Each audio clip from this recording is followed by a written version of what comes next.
Então vamos iniciar essa aula 5, né, a parte 1, onde eu defino os princípios de transferência de energia para conversores CC-CC.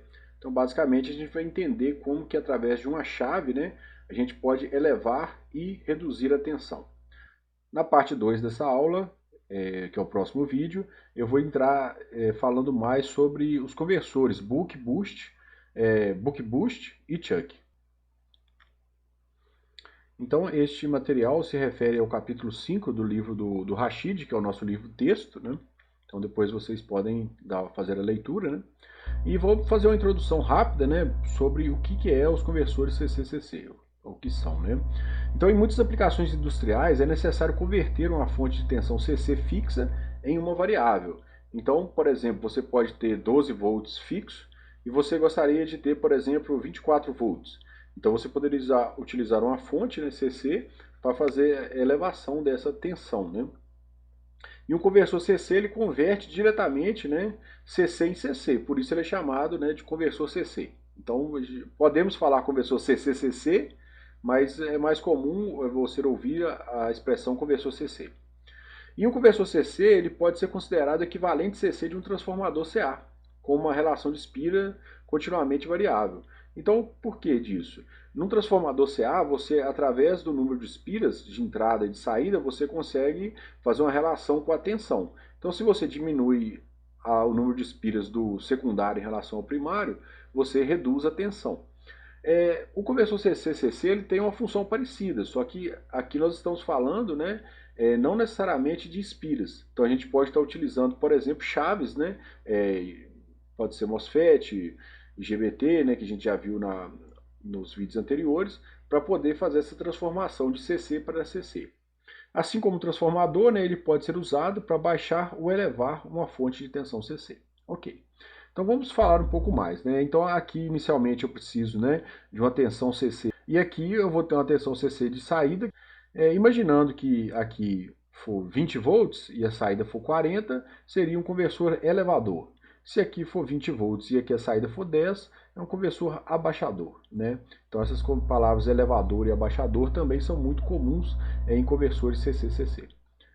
E aqui a gente pode observar um pouco mais alguns detalhes aqui, exemplos teóricos, né?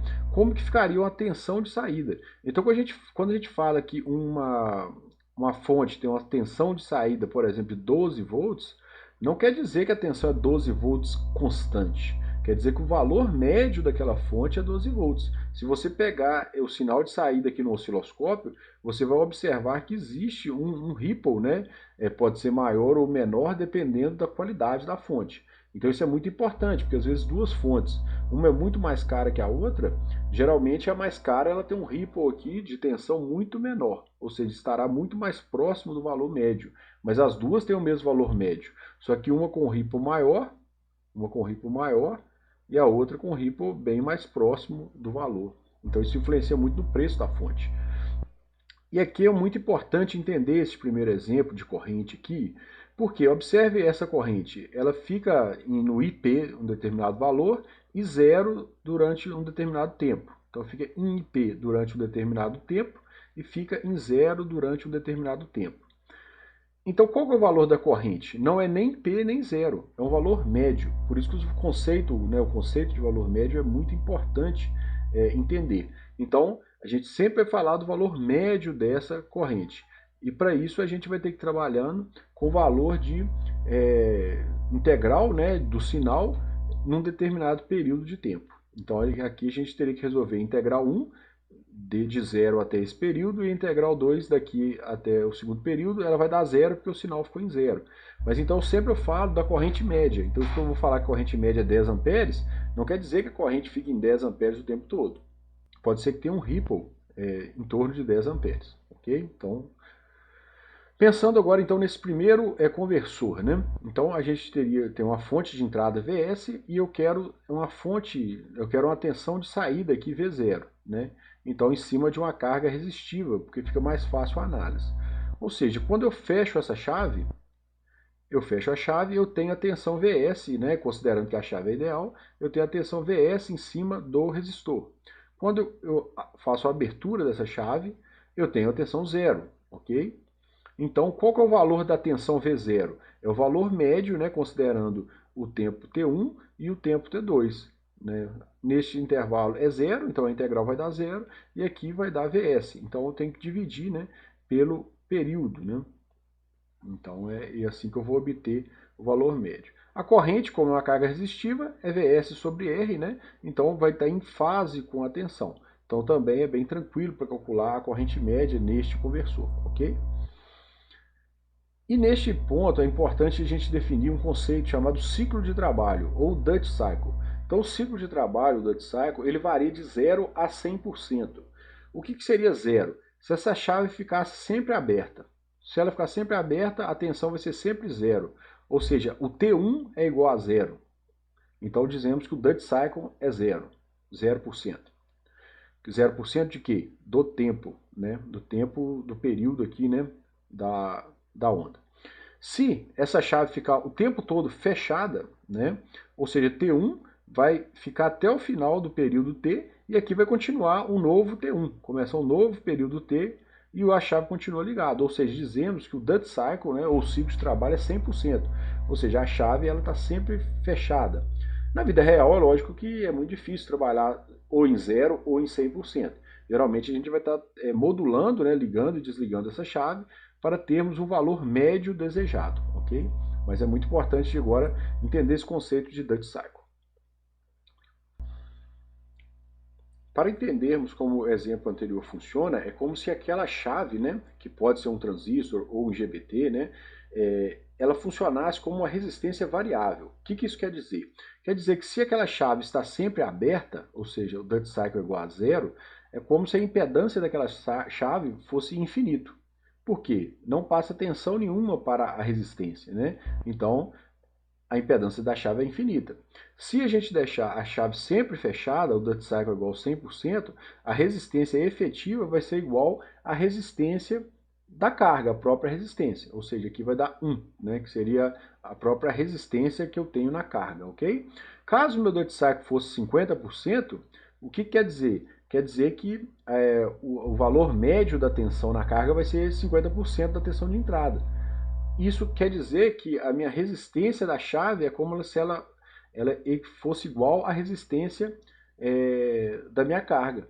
Ou seja, teria duas resistências em série, e então essa resistência efetiva seria igual a 2, né? Então, 2 R's, né? Então, 1 R da resistência da chave e 1 R da resistência da carga. Mas isso não quer dizer que tem uma resistência da chave, é o fato dela abrir e fechar, ela emula uma resistência. E aqui então é um princípio básico do abaixador quando a gente tem carga indutiva. Então temos que lembrar da questão do diodo de roda livre, porque se eu tentar abrir essa chave agora, a tensão aqui, como tem corrente passando no indutor, não vai permitir que essa corrente cesse. Então, quando a gente deixa o diodo de roda livre, essa corrente teria um caminho, ok? E aí sim, né, a chave faria a abertura e a tensão aqui V0 ficaria zero, né? Considerando um diodo ideal, ok? Então, toda vez que a gente tiver um circuito com indutor, precisamos desse diodo de roda livre para quando abrir a chave, né? Ter um outro caminho para a circulação da corrente, ok? Então esse é o princípio básico. Quando a gente observa, né? Então vamos analisar os perfis. Quando a chave está fechada, ou seja, a tensão da fonte vai direto para cima dessa carga aqui, né? LRE. Então a tensão da fonte vai lá para a tensão de saída, V0. O diodo não conduz, então ele está aberto, então a tensão V0 em cima do diodo é igual em cima desses três elementos. Então vai ser igual a Vs. Quando a chave abre, esse diodo conduz, logo a tensão em cima do diodo, né, que é o V0, vai para zero. Okay? Então observe mais uma vez que eu estou modulando aqui, né, para ter um valor médio de tensão em cima da minha carga RLE. E aqui quando eu fecho a chave, observe que essa fonte vai fornecer corrente para esse indutor. Então ele começa a absorver, aumentar a sua corrente, né? E quando eu abro a chave, esse diodo, esse indutor, né, ele começa a descarregar. Então ele começa a descarregar. Caso essa esse tempo T2 seja muito grande, vai chegar uma hora que o diodo, que o indutor, né, não vai ter mais corrente. Ou seja, eu vou entrar no modo de operação descontínua. Então, geralmente em eletrônica de potência, principalmente agora no começo, né, a gente evita trabalhar no modo descontínuo. Geralmente a gente vai estar sempre trabalhando no valor em modo contínuo, né, corrente em modo contínuo, pensando aqui que nós temos um valor médio de corrente, ok? No modo 2, né, quando já coloquei aqui, né, quando então a chave estiver aberta, a corrente passa pelo diodo de roda livre aqui. Então o modo 1 é sempre quando a chave está fechada e o modo 2 é quando a chave está aberta. Pensando agora em elevar a tensão. Então, se eu elevar a tensão, o que eu preciso? Então observe que agora o indutor está antes da chave, a chave agora está para o aterramento, né? Então está indo do mais para o aterramento, e o meu diodo está em série com a corrente aqui, que vai para o capacitor e para a carga. Então como que esse dispositivo aqui pode elevar a tensão? Então inicialmente, o que acontece? Quando eu ligo a chave, eu tenho dois circuitos. Eu tenho esse circuito aqui, ó, que carrega o indutor, então forma este anel aqui, né? Este circuito aqui. Então eu estou carregando o indutor, a corrente do indutor está subindo. E quando eu abro a chave, esse indutor descarrega em cima do capacitor e da carga. Então o diodo fica diretamente polarizado, ele descarrega em cima do capacitor e da carga. Então ele vai diminuindo a corrente. Então aqui eu consigo observar que se o duty cycle for zero, o que é o duty cycle ser zero? Essa chave vai ficar sempre aberta. Se ela ficar sempre aberta, a corrente que passa por esse indutor vai chegar uma hora que ela vai ficar constante, porque ela vai subindo, subindo, chega uma hora que ela vai ficar constante. O indutor, como ele é ideal aqui, ele vai funcionar como curto-circuito, né? E como ele funciona como curto-circuito, o diodo vai estar diretamente polarizado, a tensão VS chega em cima da carga, ou seja, a tensão de saída fica sendo igual à tensão de entrada em regime permanente, ou seja, ele não eleva a tensão.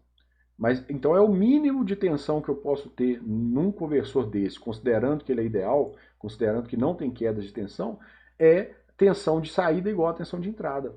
Quando eu começo a abrir e fechar essa chave, né, fazendo essa modulação, né, abrir e fechar, o indutor começa a carregar e transfere energia para o capacitor. Então, quanto mais eu fizer o aumento desse duty cycle, maior vai ser a tensão de saída. Até que, se fosse, né, ideal, poderia chegar até infinito, mas isso é só na teoria, né? Na prática, posso mostrar um exemplo para vocês, que a gente já fez alguns testes no laboratório. Então, se a gente coloca uma resistência do indutor igual a 3.1, que é um valor muito alto, né, só para exemplificar, o ganho máximo desse conversor chegaria em torno de 2,3, né? Ou seja, conseguiria elevar a tensão até 2,3 vezes. E, a partir de um determinado ponto de duty cycle, essa tensão começa a cair, né? Então, resistor igual a zero, né? Se fosse um indutor ideal, fosse tudo ideal, o ganho sobe bem exponencial. Como na vida real a gente tem indutância, tem resistência da chave, tem vários parâmetros, este ganho chega uma hora que ele chega no valor máximo, né? E depois vai caindo a partir desse valor de duty cycle. E aqui então é o princípio de operação de um conversor elevador. Então aqui eu vou ter uma chave e vou ter um diodo. Então como que funcionaria, né? No modo 1 eu carrego o indutor, no modo 2 o indutor descarrega em cima dessa fonte. Então a gente tem o carrega corrente no indutor no modo 1 aumenta, no modo 2 diminui. Okay? Então esse é o princípio de elevação para qualquer conversor que a gente observar na próxima aula. Então, os parâmetros que limitam a frequência, né? O que é essa frequência? É o tempo de ligar e desligar, porque quanto mais rápido eu ligar e desligar, melhor eu consigo fazer esse ajuste no meu conversor. Então, vários parâmetros limitam, né? Então, primeira coisa, ondulação de corrente no indutor. Se eu quiser ter uma ondulação muito pequena, eu vou ter que ter uma frequência de chaveamento muito alta.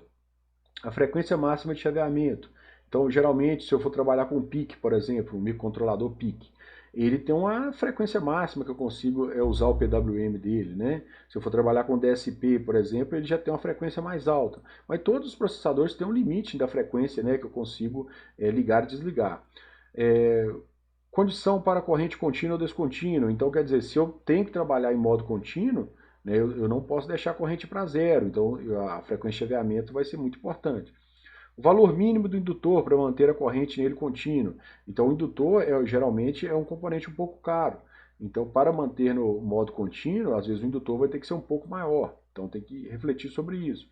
O conteúdo da ondulação, né, da tensão e da corrente de saída, e também da ondulação da corrente de entrada. Então, geralmente, algumas normas definem qual que é a máxima distorção permitida, conhecido como THD, né, que é taxa de distorção harmônica. Né? Em português, eles chamam de TDH, né, taxa de distorção harmônica. E também um parâmetro muito importante, pessoal, é a chave que você vai utilizar. Se é um IGBT ou se é um MOSFET, por exemplo. São frequências de chaveamento totalmente diferentes. Então no MOSFET você vai conseguir trabalhar com uma frequência bem mais alta, enquanto que no IGBT a frequência é inferior. Né? Quando a gente pensa nos conversores, então, a gente tem vários tipos. Então a gente tem que olhar sempre pela tensão e corrente. Se a tensão e a corrente de saída forem positivas, esse conversor é de primeiro quadrante. Se a tensão for negativa e a corrente for positiva, de segundo quadrante. Tem conversores que podem ser tanto de primeiro quanto de segundo quadrantes, né? Tem conversores de terceiro e quarto quadrantes, e tem conversores só de quarto quadrantes. Okay? Então aqui, se fosse numa vida real, né, se fosse fazer um controle, né, a gente precisaria, por exemplo, de medir a tensão de saída que eu quero controlar na minha carga, né, comparar com a referência que eu desejo, passar por um controle, né, e esse controle vai definir qual que é o duty cycle. Então geralmente a gente faz a conta para o duty cycle em regime permanente, mas se tiver algum transitório, alguma modificação da carga, a estrutura de controle ela atua, né, variando o duty cycle para manter a tensão de saída, por exemplo, constante. Ok? Então, esta é a parte 1 da aula. Na parte 2 eu vou falar mais diretamente dos conversores em si. Então, obrigado a todos.